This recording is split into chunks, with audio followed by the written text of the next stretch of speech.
Said you wanna be a legend. A statement, a star.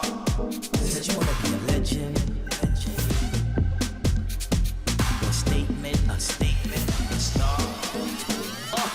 I'm so, all I really wanna be is an icon or a statement. No, it's legendary. I'm so, all I really wanna be is an icon or a statement. No, it's legendary. Legendary, legendary. I'm legendary, legendary. I'm legendary, legendary. Legendary. Welcome back to The Let Out, a Legendary podcast. I'm your host, Mikelle Street. Though Legendary Season 2 has wrapped, the culture keeps going.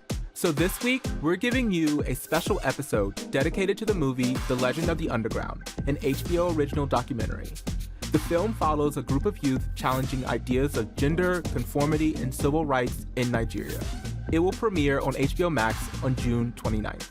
In anticipation of the release, we sat down with Nneka Onourah and Giselle Bailey to chat about how they found this story, their role as filmmakers, and working in Nigeria. Hey Nneka, how are you? I'm good. Good. Hey Giselle, welcome to The Let Out. Oh, thank you. Excited to be here. So I was able to watch The Legend of the Underground, which is amazing. And obviously I had a lot of thoughts about it, and I knew that you guys had been working together for a little while. So I wanted to just sort of start by asking, how did you guys start working together in general?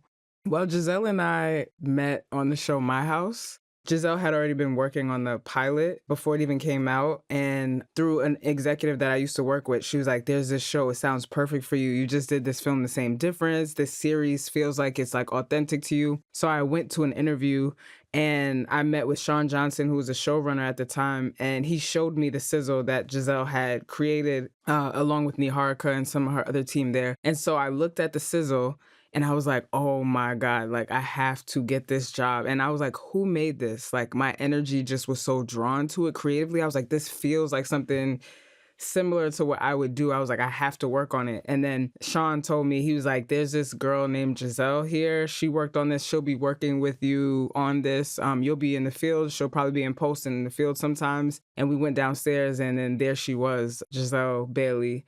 And from there, we had 2 weeks of pre-pro and we had to figure out how we were going to, what story are we going to tell? They already had picked the people. A 10-episode story. 10-episode story in 2 weeks. It was about to be Christmas, and Giselle had already like cast people like that they wanted. They had Precious, they had Tati, they had Jelani, Alex, and probably like Justin LaBeija as well at the time. He wasn't who we ended up with, but he was a part of it. And so they were like, can you speak to these people? I said, yeah. And I met Giselle, and that's kind of like how our bond started. We are creative soulmates.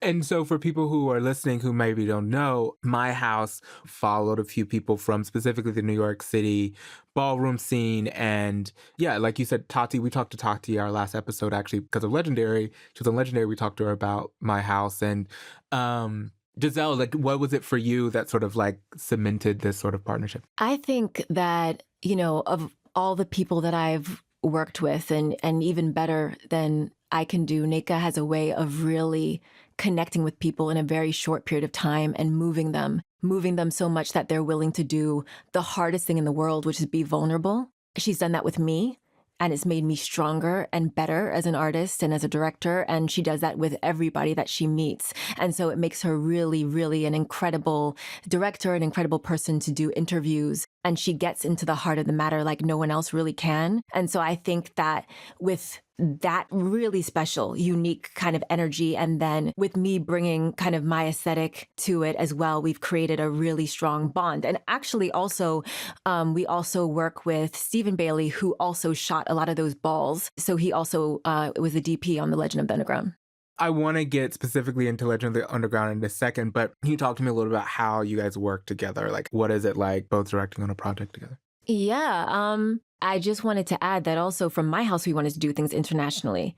And I think part of what our bond is built on is that we both have a very kind of international heritage and upbringing. Nneka through her father, who's Nigerian, and then I'm Jamaican. I came here when I was about 8, but I moved around a lot before coming to this country. So I think we were also really drawn to the idea that there's kind of an international community blossoming, a Black queer international community blossoming. And I think our love for that and wanting to make sure that that story is told and gets into the lexicon of like Black history is part of what bonds us. But I would say that I'm the introvert. I'm the quiet one. I use my eyes. She uses her mouth. I do a lot of concepting, design. How is something going to look? How is it going to feel?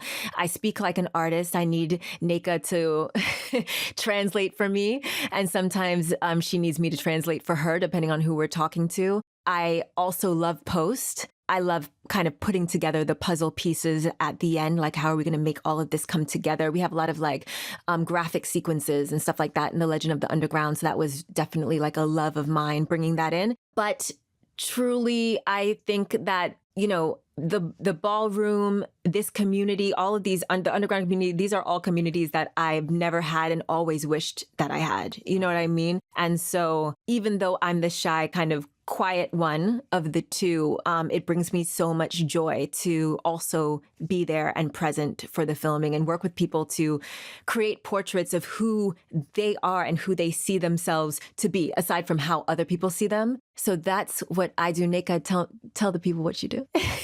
Yeah, the way we work together, I think the greatest differentiation is, like she said, the eyes and the mouth. We both conceptualize from the beginning because it's almost like we speak our own language.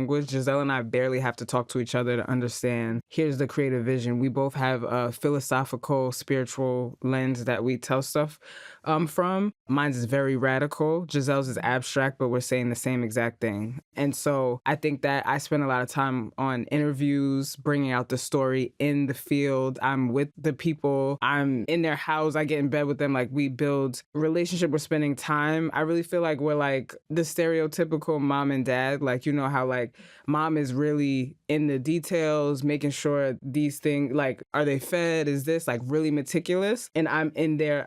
I come in and like try to rile everyone up. Hey, sit down over there. Let's talk about this. Don't do that. Like, I'm very much more that person, but we both conceptualize. She's bringing her directing and the edit very well, even though I give notes and stuff like that. And then in the field, I'm directing the crew and the physical production of it. So that's how we work together. But the magic is just brilliant when you have the soul of the piece and then the eyes, and they're both very sophisticated and deep and complex. And then we come together, and that's like a Nala Films project. Legend of the Underground actually starts and is really interspersed with these clips from this underground radio show. And I actually want to play a clip from, you know, the clips that you guys started the film with. Hi guys, yo, what's up? It's Olutsimi Olukayode, and this is Square City Podcast. Coming to you live from Nigeria's underground scene. This is your one and only source for community news. How did you guys actually find this radio show? And I know you were talking about Twiggy in that video, but how did that go from, you know, Kenya to finding this underground radio show in Nigeria? Well, for the underground radio show specifically, we were trying to find something to bridge the gap between all of the people we were following, because we're following this asylum story in New York City, in Harlem specifically. Then we're following these boys in Nigeria from different parts of the community, different social economic statuses, and all over the place in Nigeria. And we're like, how do we bridge this? And so I saw online a Queer City podcast that tells the stories of all of the community, underground community in Nigeria. And I was like, this boy is already telling so many of the boys' stories. And one big thing about Giselle and I, we like for the people to be able to tell the stories themselves. We are just a conduit to allow them, and we help construct, but we want them to tell their own stories. And what we noticed is the media in Nigeria specifically paints a picture and depicts the community in a certain way. And we were like, we need to find someone who gives the community a voice from the community perspective.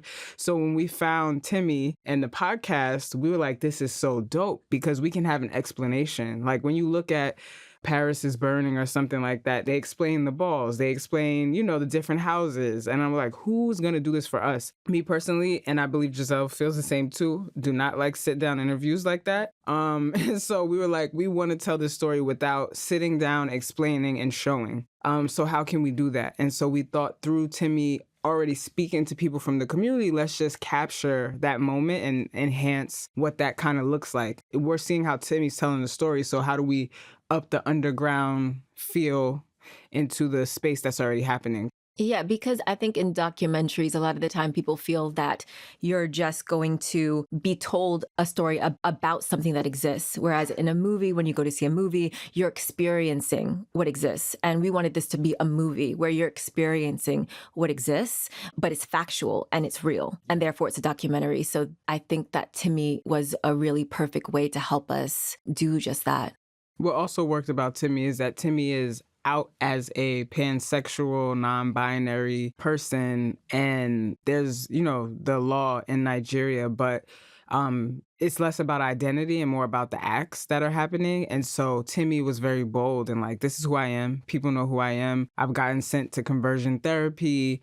My family, by my birthday, if I don't change the way I identify, then basically they would kick me out the house. I'm trying to finish college, all of that stuff. And he felt so bold, and he exemplified some of the people we wanted to amplify. So once we seen Tim, we were like, oh my God, this is great, because we could get the real stories. Sometimes it's hard because there's a lot of fear, and rightfully so, around just being in Nigeria and being able to express yourself in a specific way without being categorized or punished. So Timmy was like perfect, and he was so open. Is the show available like everywhere? Yeah, it's online. I think it's Queer City Podcast on Instagram, and there's a link to the podcast there. I know right now anyone can go hear it from online, but I know that Timmy specifically is trying to get Google and get, some buy-in so he could have a more official podcast and radio show that would be available globally and get the support for production, because he's paying for his own stuff. So yeah. Did you get the sense that the community itself, like in Nigeria, it meant a lot? The radio platform does mean a lot to the community in Nigeria. It's just beginning. So he was at the beginning of it. Now it's been a few years. We've been making this movie for over 3 years. So it's grown since, but when we first got there, it was just starting, and it was the first time they had a space. So like a lot of the places we were back in like the 60s, 50s, 70s is where Nigeria kind of is right now. So that's what was interesting about it, is that we were in the beginnings of the formulation of spaces that never existed. This is all the first time for them. Yeah. There's a few central characters, and I want to talk about a few of them, but you guys really sort of started with Michael here in New York City, and I just wanted to hear a little about like how you guys met Michael, how that's where he became part of the project.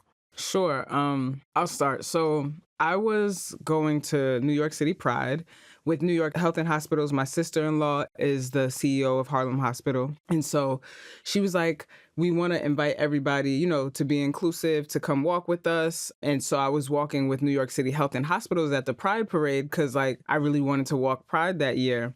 I had just came from the White House. Orlando had happened. Obama made the announcement. So all of this stuff is going on. And I was torn with the same difference at the time. I said, I want to be a part of Pride. I want to walk. So I went. It was my first time walking in Pride. And I hear a Nigerian song behind me. And I'm like, is that a Nigerian song? And then I turn around and I was like, is that a Nigerian flag? And then I saw the Nigerian flag and I said, get out of here. So I walked over to this guy. And his name is Abraham. And I walked over to him and I said, are you Nigerian? He was like, yeah. I said, I'm Nigerian too. I was like, there's gay people in Nigeria? And this is talking about people in the US. And he was like, yes, there are many of us or whatever. And then next to him was Michael. So at the time, I didn't talk much to Michael. I had spoken to Abraham and we took a picture with the Nigerian flag and the rainbow flag together. I left New York City Health and Hospitals and I just walked with my people because I could not believe I never knew any existed. And my dad's Nigerian. So this meant so much to me. I felt like, wait, I'm not that different. There's more of us. So that happened, moved on. I live in Harlem in LA, but I was living in just Harlem at the time. I went to this restaurant called Sion Cafe to get some Ethiopian food. I sat in the restaurant and this guy named Deji, who's in the film, was my waiter. And he sees my check and he's like, your name is Nneka? He was like, that's Igbo. He said, that's Nigerian. And I was like, yeah, my dad's Nigerian. I said, but I probably never get to go back there, just being sarcastic. And he was like, oh, I'll never get to go back there either because I'm seeking asylum. And so we kind of laughed and joked. He, brought back my check for me to sign. He was like, hey, I'm having a party. Do you want to come? And I was like, yeah. So I said, yeah, but then I got busy. So my plan was to not go. And then he just kept texting me. And I was like, I asked my friend Naya, I said, yo, do you want to go to this party with me? It's in Harlem. Like, I should just go. Like, it's right here. And she was like, yeah, let's just go. It's 2 blocks away. And I was like, okay. So we go into this house, this like townhouse in Harlem, and we walk upstairs. I'm not kidding you. It had to be about 40 to 50 Nigerians who were all a part of the community that identified differently. And they had a goosey soup and pounded yam and all of this African food that I grew up with. And I was like, yo. And then Michael was there, and Michael was like, I saw you at the Pride Parade. And then Deji was there. And then Abraham was there. So everybody that I met at that Pride separately was at this party. So then I found out there's this whole underground network of people. So when Giselle brought up the idea to do this film in Nigeria, we actually, I introduced her to them. They cooked for us, and they started just telling us stories. And Giselle actually took all the information from those conversations, and she began to build relationships with people out in Nigeria. After my house, we decided we were going to do another project together. And she came to Puerto Rico with me. I went to do a Dee Reese film out there with Anne Hathaway and Ben Affleck. And Giselle came. And after I got off set at night, we would just work. And during the day, she would be on Skype talking to all the people in the community. Giselle, what was the important thing to tell about Michael's story specifically? Because obviously you guys there's a lot there. Yeah, I think it's all the things that you would never think about if you hadn't been through what he'd been through, if you hadn't had to leave your friends behind, if you hadn't had to make a new way for yourself in a completely new culture, basically build a new identity. I think he helped us kind of describe the complexity of what it feels like to both be asylee and also what it feels like to return home and, not necessarily have your community fully embrace you anymore because you've changed and they've changed. You know what I mean? That's, I think, a very hard and lonely feeling. And I think we all can identify with that. And so I think it was important just for people to be able to empathize with what that kind of thing feels like. We don't hear those stories very often. And then also it was important to show the power to work through that and do it anyway, Yeah, that dinner scene where he comes back and he just keeps saying, I'm Nigerian. I'm Nigerian. Yeah. That was a lot for me. But obviously you guys filmed him in Harlem, but you also went to Nigeria. And earlier we were talking about like it is the act that's criminalized, but people are threatened and there's things that happen regardless whether or not you are actually in the act. So I just wanted to hear a little bit about what was it like filming in Nigeria and, were there concerns around safety? Obviously there was a really tense moment that I don't think you guys captured. I think it was like security footage, but just prepping to film in Nigeria, what was that like? Prepping to film in Nigeria was very difficult. There was 2 things at play. One thing was there was like an election happening at the time, which is a very dangerous time to go into these countries. Just because there's like political unrest? Yeah, there's political unrest and, like they're very conscious about the media being out there. So there was that.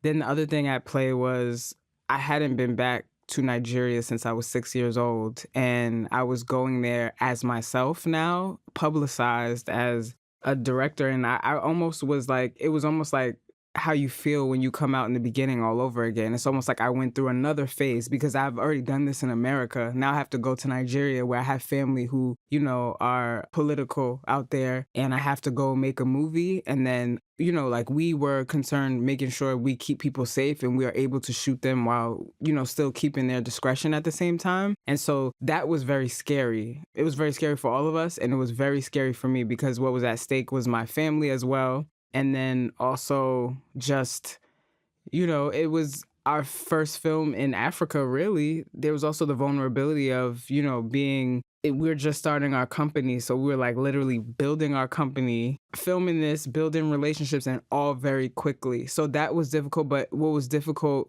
being there is just the political unrest at the time and the fact that, you know, the community really decided as a collective that they were going to tell their stories and show their faces. That's so scary. It's the scariest thing in the world because it's almost like you have to have a pact to decide to, hey, now's the time for a civil rights movement. And that's, you know, they dealt with that at Stonewall here, but it kind of just happened. Now with this film, I think even just, you know, speaking for me, it just like really, that was just a fear. And so I was making that, but I was in a scared place at the time.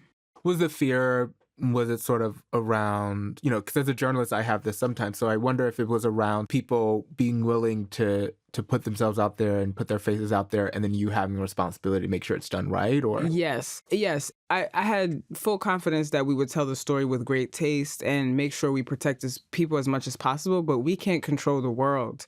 And so we needed to be ready to support the community at large for whatever we're doing. And it's like, it's a partnership. Like any project that we do, we still have relationships with everybody. Like Tati was just at our house. We did my house years ago.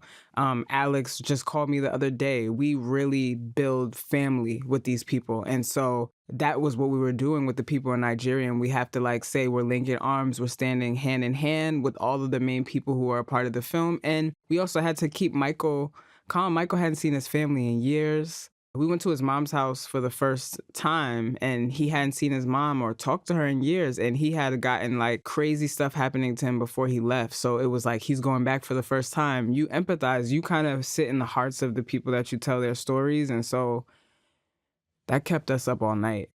I was told that you guys made sure that the crew was all Black. And I just wanted to talk about the importance of that for you all. Yeah, we definitely had an all-Black crew, and a lot of those people are, again, like family to us, I would say, extended family, some actual family. I think it was important for us, one, to, you know, we also oftentimes feel alien in our own crews when we're the only Black person in them. And I know that on the other side of it, when you're the only Black person in the room and the crew is all white, it's just a different dynamic.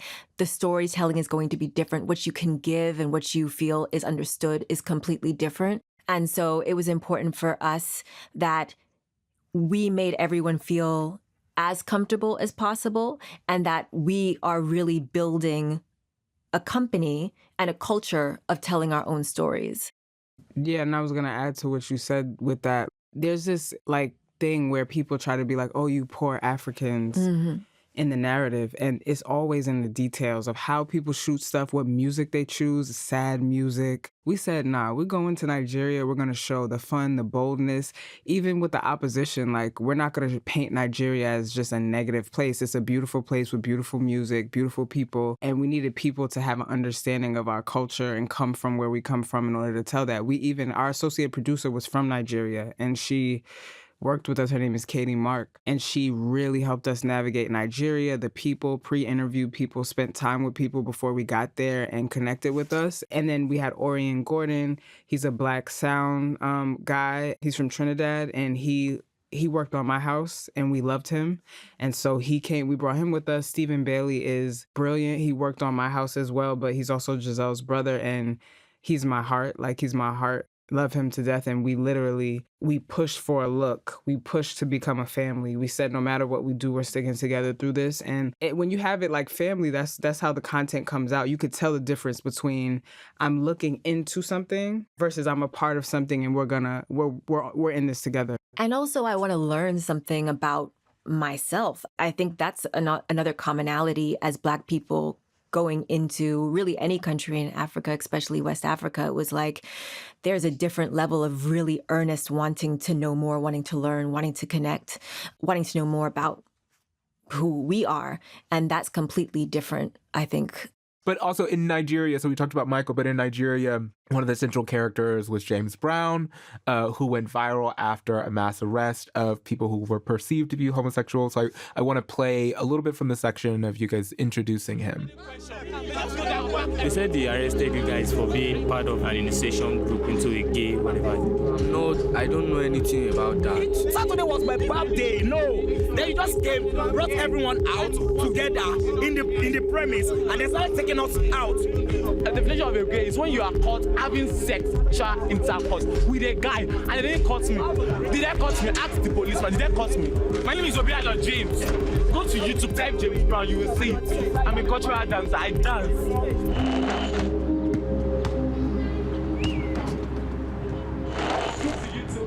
James Brown. What's this? Myself. I'm a dancer. I come to perform. Simple as that. I'm a dancer. Sharp mouth. I repeat myself. Aggressiveness. Yes, no. They were not expecting this from him. I was not caught on the act. That is the law, isn't it? That's the law when you are caught in the act. I'm not caught in any act. I came to perform. It's a crime. So why don't you keep your breath when you get to court? I expect that by now you should show a little remorse. You are not showing any remorse. Nigeria is so corrupt. Which I met the day I was going. I like you. Yes, sir. You did the right job. Can you guys talk to me a little bit about how you found James and why it was important to sort of include his story in this film? I mean, the audacity. It made us drop our phone. It made us laugh. It made us impassioned. It made us what? I mean, it's just like, it's unbelievable. It's unforgettable. He just instantly is all of those things. And I think we were on the train, right, Nneka? Yeah, we were on a train and we were on our phones because, you could get service in New York City. So we're just on the train. We had already started the movie and we're on there and 50 Cent had reposted someone and we heard about the arrest in Nigeria. We're like, whoa, this is another confirmation that we are supposed to do this movie because where'd that come from? In the train station, we go and James was like, I was not caught in the act. Being homosexual is da-da-da-da, and they didn't caught me. And so his sassiness caught my attention. I was like, boy, you are really out there carrying right now. And I loved it. I relate to that boldness. I feel like it was like, he was like, show me my opponent. Like, there's nothing that you caught me doing. I was just partying, which is the truth. He wasn't really, they just picked people and assumed something about them based on their perceptions. And so we thought that that was a great entryway into the story of what's happening because it was right now, it was right then, and 50 Cent reposted it. It was just all funny. Even he calls himself James Brown, and we asked him why he calls himself James Brown. What did he say? He said... He was like, I just like the color brown. So it has nothing to do with him dancing, right? Any connection to the singer, the deceased James Brown. So we were just like, And so he was so funny. And so I'm a big spiritual person. And so I would see this particular number when I feel like my ancestors or something are telling me to do something. And when we were in Nigeria, we were going to meet up with him to see if this was a good fit. And we pulled up in the van to where James was at. And that it was that exact time. And I looked at Giselle, I said, uh-oh. I said, this is going to be something. This is right. We went in there and it was not only James, but you see that scene in the movie where we kind of introduced the safe house and, the House of Allure. And when you go in there, you see all the people. That's what we saw. You're seeing raw, the day that we first met James Brown in there. And it was just beautiful. It was like, wow, this community in here is beautiful. They're so talented. They have so many, aspirations, makeup, dance, singing, rapping. We couldn't even put it all in there. Someone was baking. It was crazy. They were all eating together. They were twerking in front of the TV. It was what is this? And again, that feeling of home. James' interview, I did laying down sideways on the bed. So that's why he's kind of laying there. And I took my shoes off and I laid down on the bed. It was the most comfortable I felt in Nigeria the whole time. Because I felt uncomfortable most of the time because of fear. But I felt, when I got to that safe house, I felt like I could breathe. And I felt like these are my people. And we had to get James, not only because the boldness, but the tone of the film. When you stick to specific stories, it can make it feel very sad. And James brought life to it. He's facing a real court case that was present at the time that went on for years and years. This just ended recently. We started this in 2018. And then also he has humor. He has confidence. He's smart. He was philosophical and had wisdom. And I felt like he represented a lot of what we wanted to say. And he was bold enough. He was the person who was bold enough to fight for everybody. And even though people saw him as someone who they thought maybe is just an uneducated person because of the way he spoke and his diction, I saw a brilliant philosophical freedom fighter that is the first icon of the Nigerian nonconformist community, and we captured it.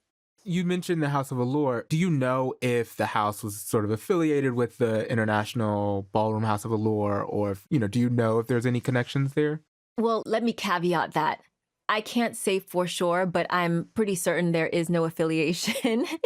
I think that there definitely is inspiration. They definitely are aware of ballroom, looking at ballroom. You can see some of there are like a couple moments, some moves that you'll catch between twerking that you can see there's ballroom definitely impacting that space as well. But I don't think that they've actually officially connected. And they're out there watching RuPaul's Drag Race, Empire from Pose. Some they watch websites. Pose. They watch Pose from some website. So they want to have a Nigerian's RuPaul's Drag Race there. So they're getting things from online. So it's influence because they don't have it, but now they do. Yeah, that's Yomi's Dream, who did Mr. You'll see he runs Mr. Ideal. He's a lawyer and he's also a dancer. And that's his major dream, to have an African RuPaul's Drag Race. You're sort of saying this is inspiration, but when you think about it, what you were describing, this idea of a safe house really goes back to the origins of ballroom, right? And even the way that it still functions today in some cities and for some people, that it really is supposed to be the safe space more than voguing, more than, competition. It is a space for people who need it and need to be around like-minded people. Absolutely.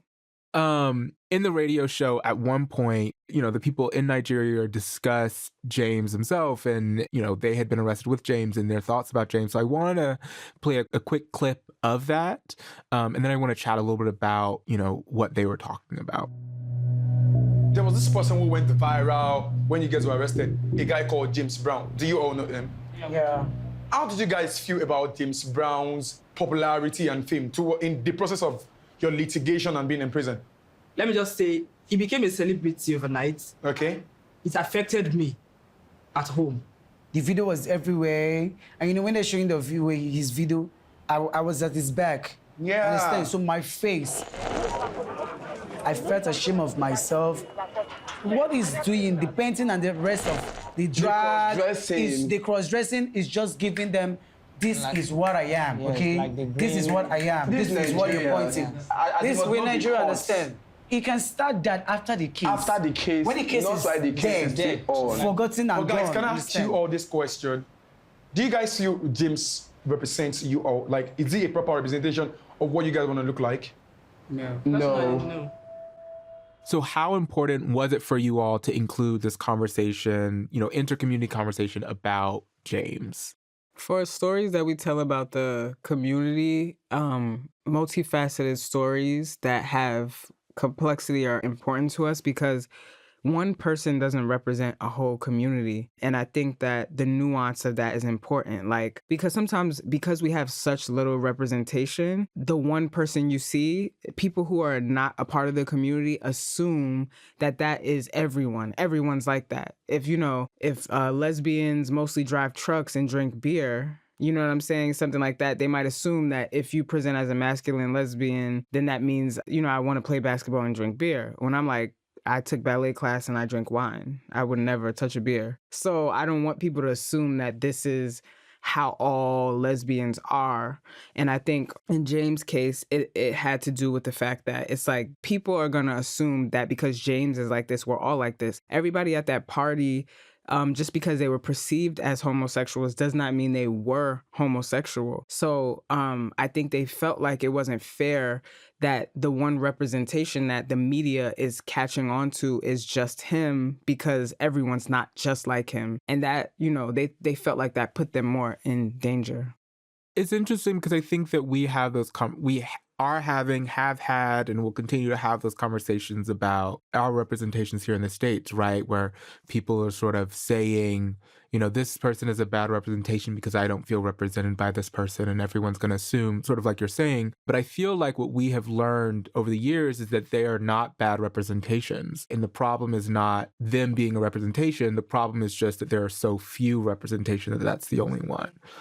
And so it's interesting to me to see in the project, you guys go through this process of presenting different types of representation, some that don't agree with others, some that also respect, like, I understand that's what he's going to do, but like, that's not how we do it over here. So I was wondering, how important was it for you guys to make sure to have these pops of different, essentially archetypes, right? Yeah, I think it's incredibly important, but it's also exactly what we were going through. We were giving you what we were going through, what we were experiencing it, and not trying to flatten it. It's complex. What we're trying to do is complex. People are going to feel all different ways about it. They did as we were doing it, they'll do after the fact.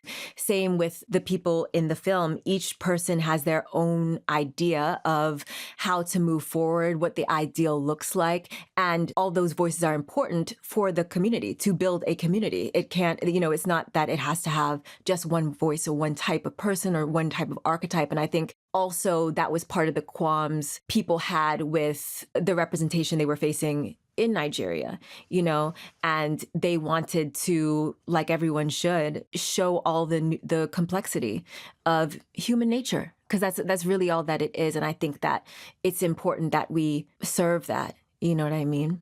Yeah, and also I feel like you're telling a story from your own perspective. Like, I think something that's important to address too is, like, as queer women, we want to tell the story of women even. When we went out there, and it was so hard to get the women to come out as much. We had some in the scene where you see people talking about kind of what they're facing in that group setting.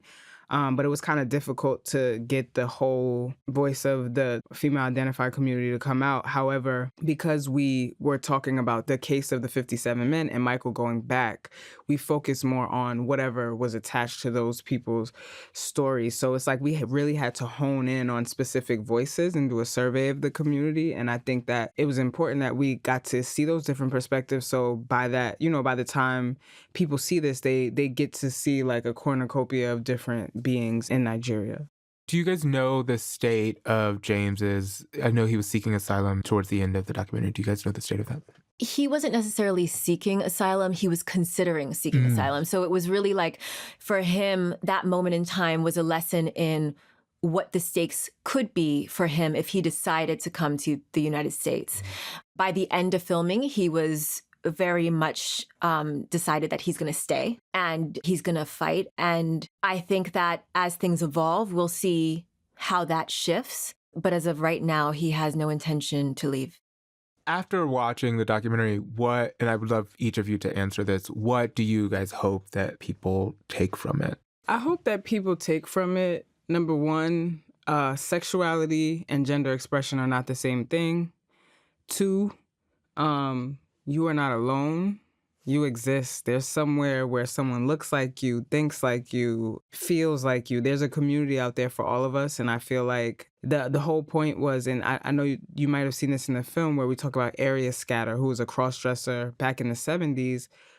That's the only evidence that we have of someone existing in the community that's not just written in some book or something. And so the fact that these legacies need to be told is like, we need to actually have somewhere to show that we exist for future generations. So we hope that people just know that they exist and there's more like them. Just like I found out that there was Michael and Abraham and James, and that they were nonconformist in their fluidity of how they expressed their gender. I felt seen. I felt like I had a family. And so we want people to feel like they have a family. And then lastly, for me, I also want to demystify and debunk the myth that there's some demons in this community.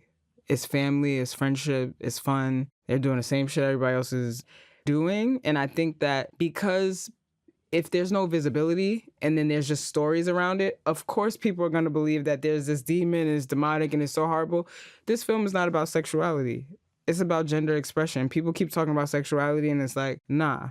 now that we can see that these people exist, you see that they're just like everyone else. And hopefully that helps create education in Nigeria that they're human, like James says. And so that's what I want specifically. What about you, Giselle? No, I agree. And beyond it not being about sexuality and being about fluidity, it's about identity and freeing yourself to really be exactly who you want to be. And I think that's a message for people with much lesser stakes, even them to be able to embrace and to take on. You know, I really want people to feel something, like not just think, but really feel something and feel something personally about who they are and how they keep themselves kind of, I think, oppressed. I think that there's a lot of kind of personal oppressive tendencies that we have, and we inflict that on other people because we're not good with ourselves. And I want people to really kind of dig that out of themselves when they see this film. You know, all of Nigeria was jeering at James and thought one thing. And then I hope that through this film, they really realize that there's so much depth, you know, to people. And it's so easy to flatten someone's identity, but there's usually far more complexity and far more that we have in common. So I hope they feel that. And I think two things. One, I think God put James here. James is such an entertaining person that he can grab attention in a heartbeat, but I think he has that gift to really say something deeper. And I think that's what was always so beautiful about James, is he'll be like, you know, one thing about life out of nowhere. And it'll be so profound. And then the next second, he's like joking and talking shit. Like, that's just attention grabbing. But he really has something deeper. And I think that was that balance. I think that goes with what she was saying about people learning that there's more than meets the eye all the time. And then the other thing that I was going to say is that Giselle didn't mention is around the asylum story. Like, everybody doesn't want to run. Every story is about what happens if you leave. And it's like, this is my home. Same thing happened with me with the Black church. They were trying to force me to choose God or my sexuality. And I was like, I'm both. Like, y'all are going to have to literally carry me out this church. Like, I'm with God for whatever. It's like, and I think that sometimes you just, like, leaving is not an option. And so what happens when you can't leave, and leaving is not always the ultimate solution. Sometimes it works for people and sometimes it doesn't. So what happens to the people who stay and fight? They have to find the freedom within. And so that's what this story is about, the freedom within. Thank you guys so much for coming in and chatting with me here on The Let Out. I'm so much looking forward to watching the film again and hopefully chatting more about this in the future. Thank you. Thank you for having us. Thank you so much to Nneka and Giselle for telling these important stories. You can watch The Legend of the Underground on HBO Max beginning June 29th. I'm your host, Mikelle Street. You can find me at Mikelle Street on Instagram. For Spoke Media, our producer is Kelly Koff with help from Hebron Mendez, Alicia Force, Brigham Mosley, Janielle Kastner, and myself. Original music and sound design by Evan Arnett. Special thanks to Clay Kim and Ariel Mejia. Our executive producers are Aaliyah Tavakolian and Keith Reynolds. This is Mikelle Street, and I'll catch you at the next ball.